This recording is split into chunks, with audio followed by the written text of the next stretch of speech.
Hello, true duelists.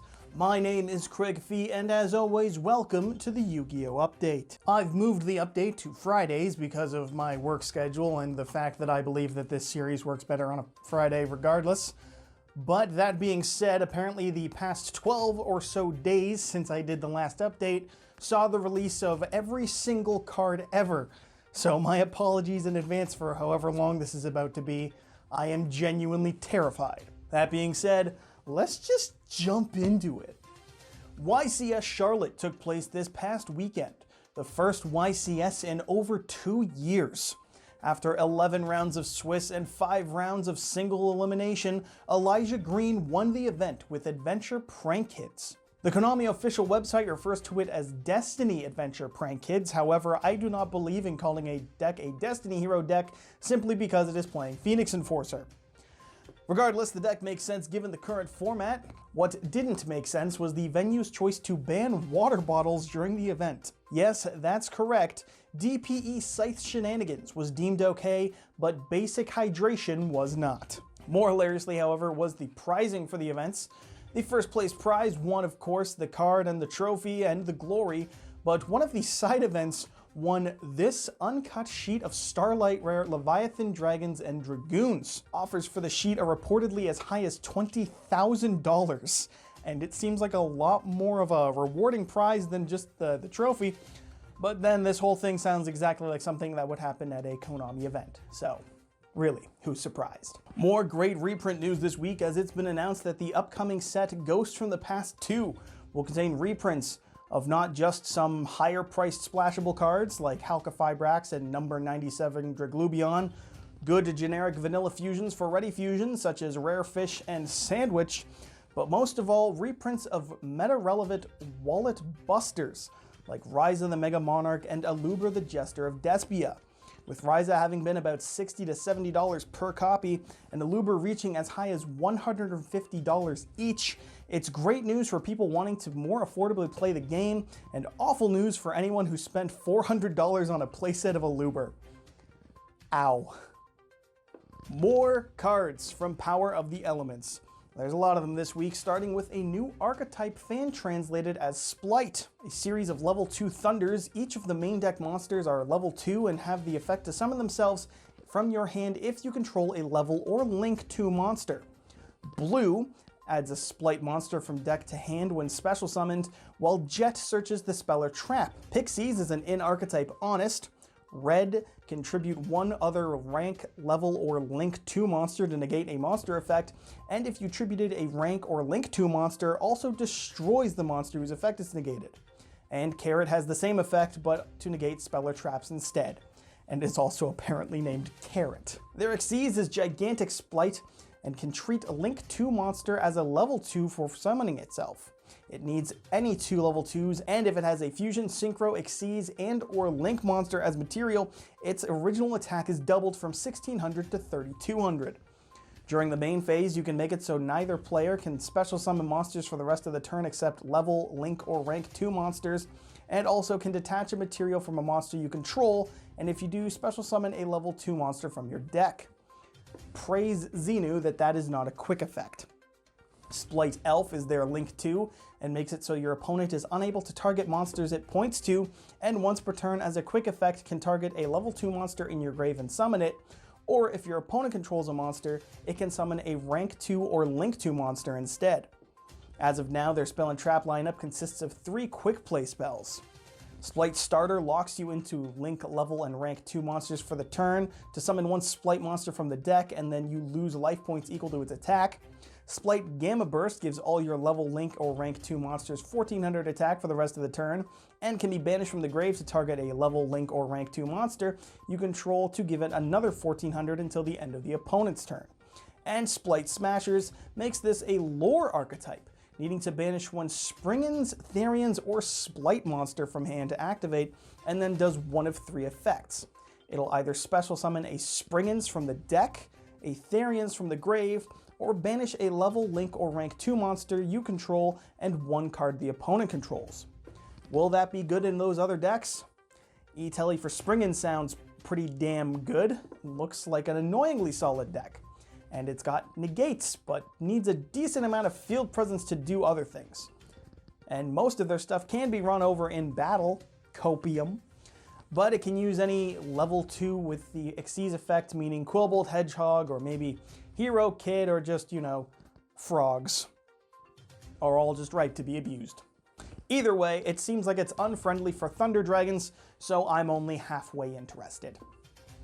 More archetypes are getting support, starting with the new Mathmech card. Mathmech Circular can summon itself from hand by sending a Mathmech Monster from deck to grave as a cost, which means you cannot ash it. But if you do, you can only attack with one monster that turn. It also searches a Mathmech spell or trap if another Mathmech is summoned while it's on the field.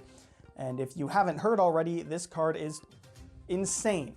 I recommended already started seeing Mathmech combo videos, and just about every Cybers deck in the world will start seeing this and Sigma in the future. And that's not a joke. The best card to send with Mathmech Circula is Mathmech Sigma. Real Chad duelists play Mathmech, apparently.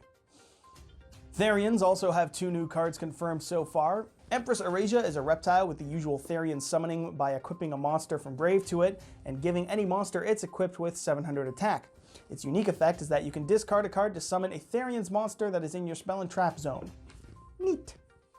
Irregular is their other card, a level 10 machine that can target up to 3 Therions monsters in your grave to summon itself and equip them to it, and while equipped to a monster can swap places by summoning itself to the field and then equipping the monster it was equipped to itself.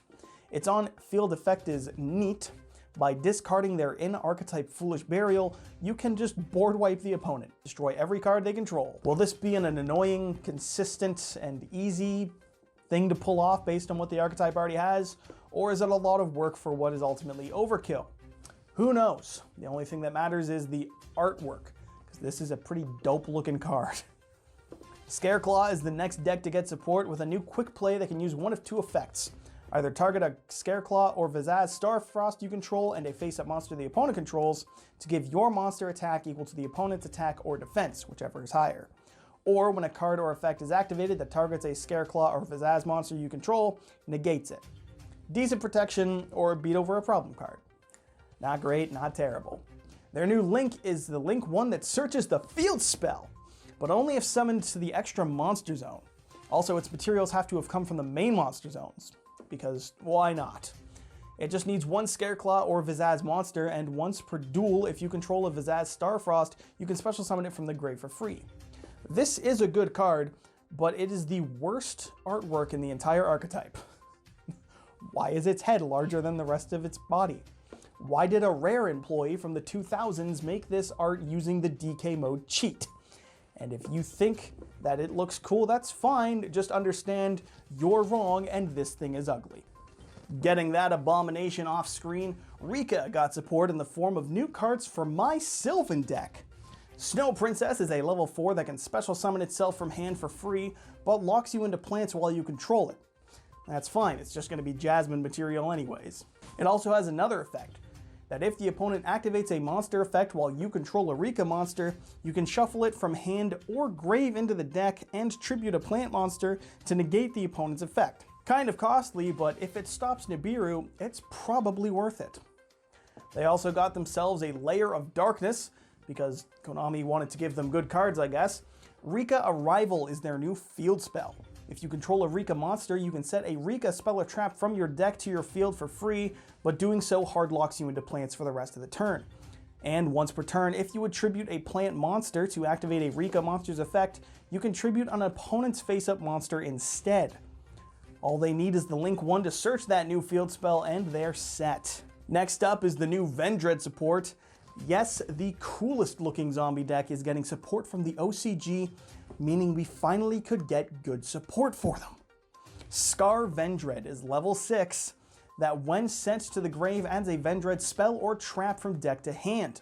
And if a zombie on field is tributed while it's in the grave, you can banish another zombie from your grave to summon it.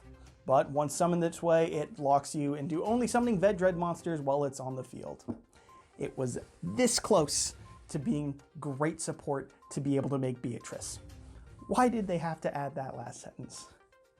It at least has a cool ritual counterpart, Vendread Scarvenger.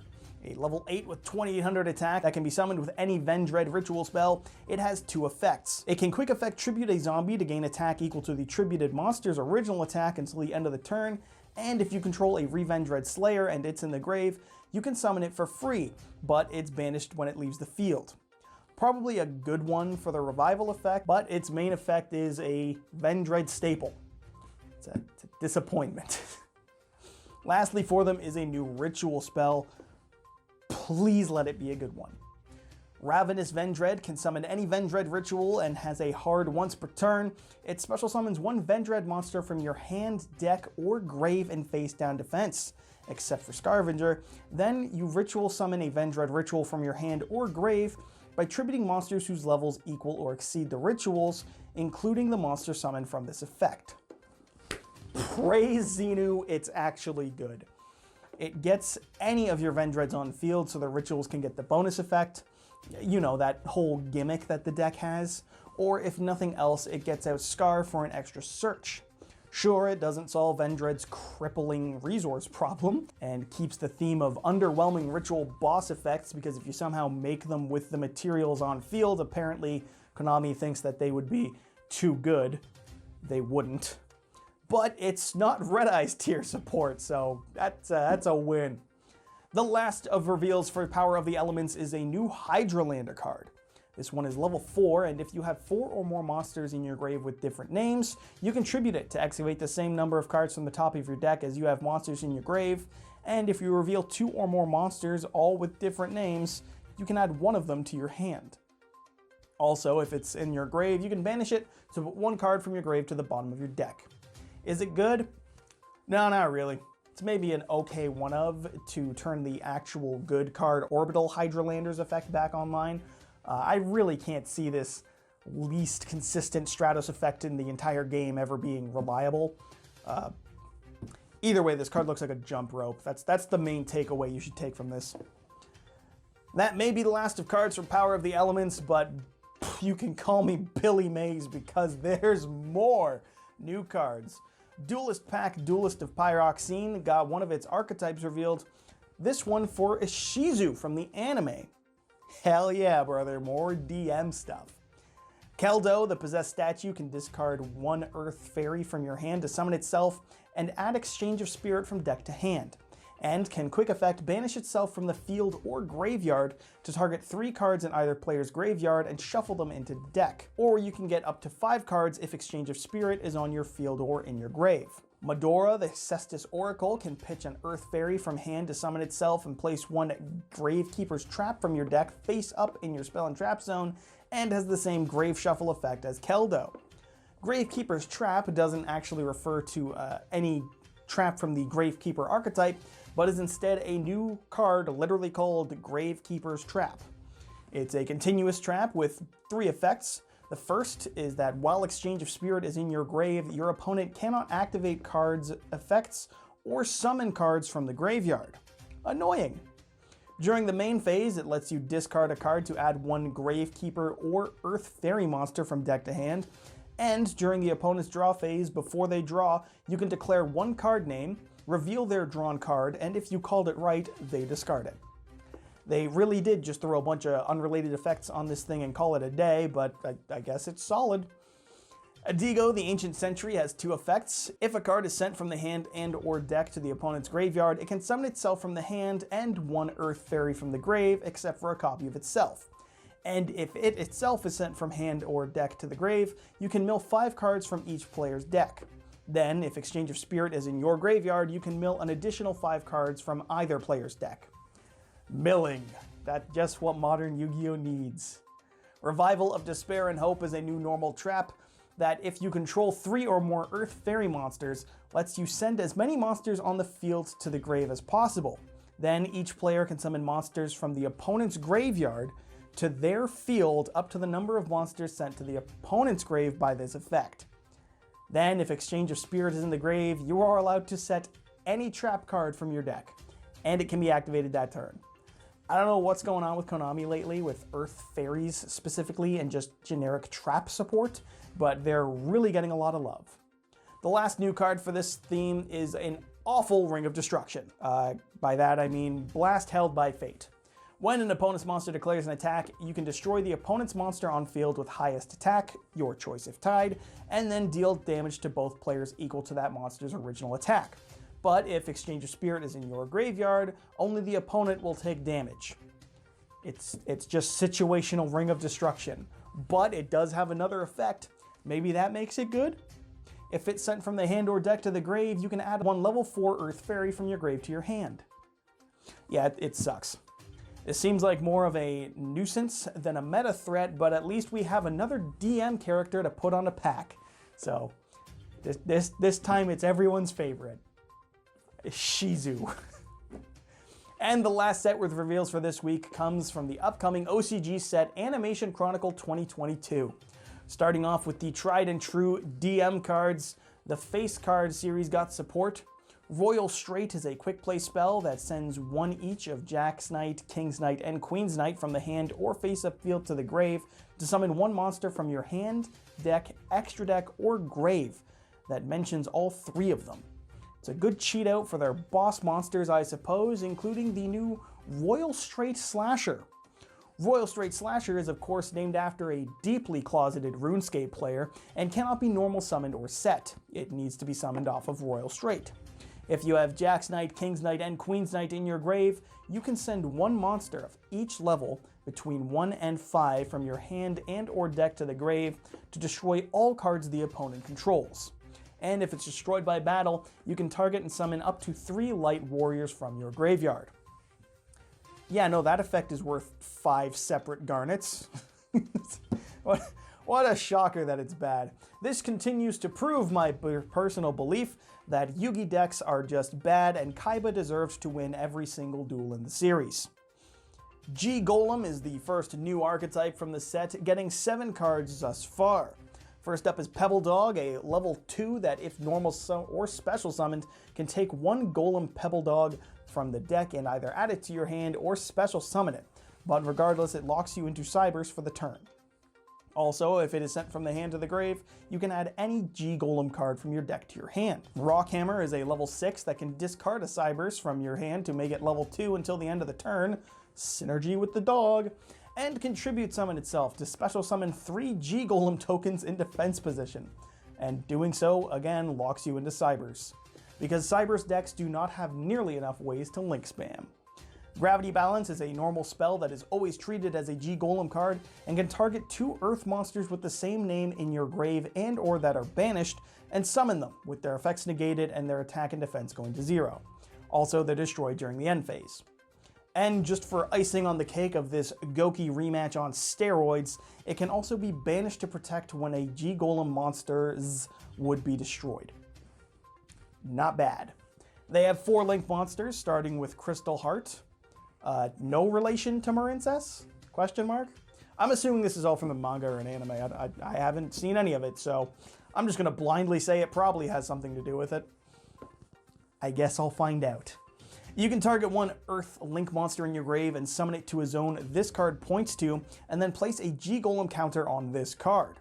Also, if this card is co-linked to an Earth monster, that monster gains 600 attack for each counter on this card, can make 2 attacks during each battle phase, and will do piercing damage. Sure.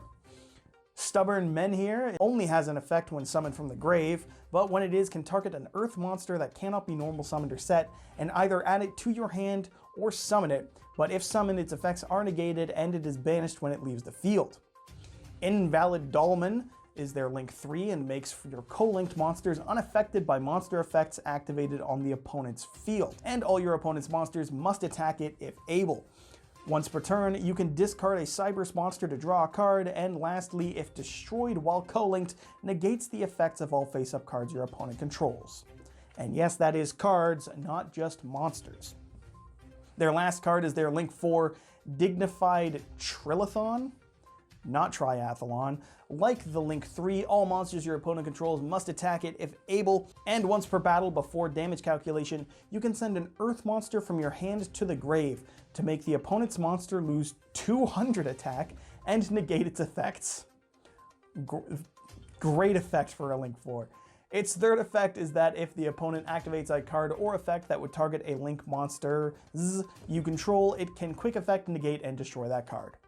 The links seem mostly underwhelming, but I mean, it's not like Cyberstock deck doesn't already have the code talkers for good extra deck things. Dyna Base is a level 4 machine that can summon itself from hand for free if you have less life points than your opponent, and during your main phase you can fusion summon any fusion monster from your extra deck by using monsters from your hand or field as material, including itself. Neat. Dyna Tank is a badass giant dinosaur with a spike drill tank thing going on. Its fusion materials are any one dinosaur and any one machine, and it gains attack equal to the attack of the dinosaur used as material for its summon. It has two effects. The first is that if it is targeted and no other cards are, you can redirect the target to another appropriate card on the field, and if it's destroyed, you can summon any dinosaur from the grave. Hey, look at that, it sucks. Yeah, but at least it looks cool.